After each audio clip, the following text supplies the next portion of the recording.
Okay, so we're here at Napa Valley and we're doing the wine tasting. So the first stop is the anatomy of the wine, anatomy of the vines. Yes. So we have Louis here with us.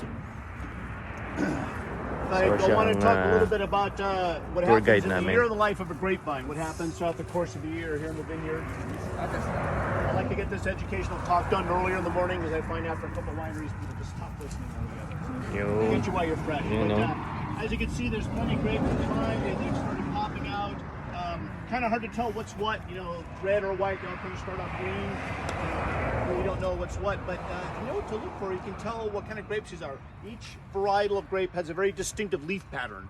So if you look at the leaves, you can tell what kind of grape it is. And I'm looking at this one here. See big indentations, right? 5 big indentations in the leaf. So I'm guessing canopy management is really important. If you have too many leaves on a vine, grapes don't get enough sun. They won't ripen up.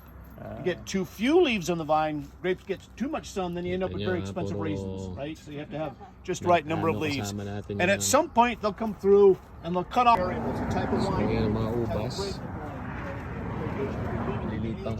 the weather that year.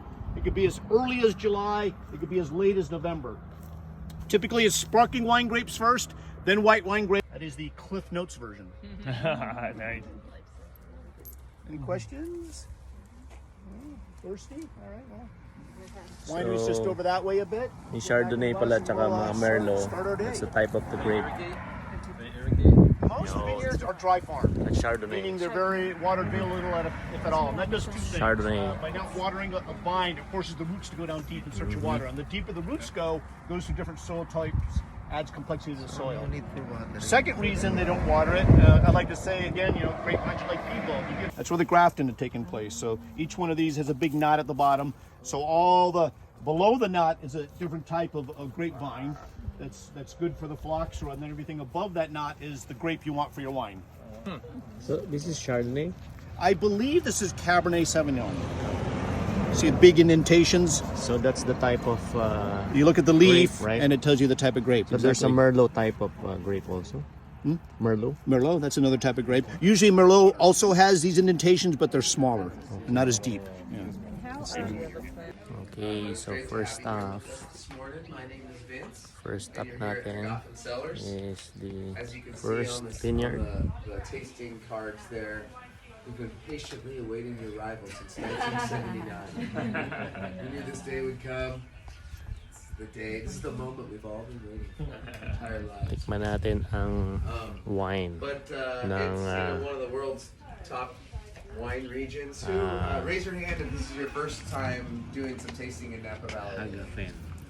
Okay, so a few of you, but a few of you have done this before. All right. So Well, there are 600, plus wineries in Napa Valley, so it'll take a while to get through them all. But again, we're happy you're here with us. We start off kind of the lightest and freshest on these wines. The first wine that we're going to start off with is a rosé. It's a dry rosé, but very fruity. We got this right here. I didn't want to hoard it. And it is a rosé of Syrah, so you can make a rosé out of any red grape. The particular grape you use are going to impact the color. So this one is a little bit more intense color than many. That's because we're a couple cubes of watermelon in there, and then maybe just a little hint of like some lemon zest there. How many bottles do you make from a barrel? One barrel can be 300 butter somewhere in that crust. second wine. Ice cream too. We can do Second it on wine. the road for sure. Okay. This Vanilla. is Chardonnay.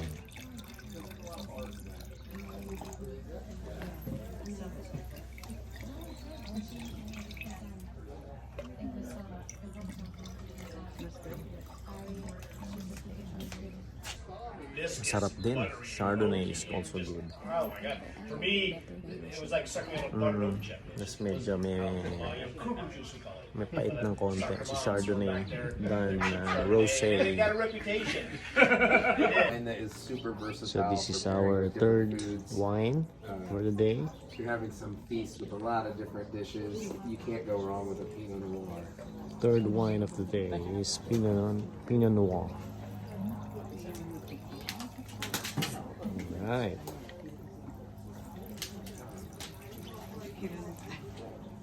Thank you. You're welcome.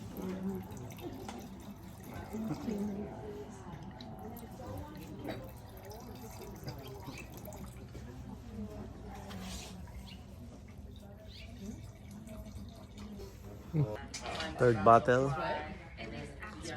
Sarap din. No aftertaste. So one of my good friends in college, his family has Has no aftertaste. in-law. Oh yeah? Yeah. Oh, this is the fourth wine. How do they decide to give a name? Cabernet Sauvignon.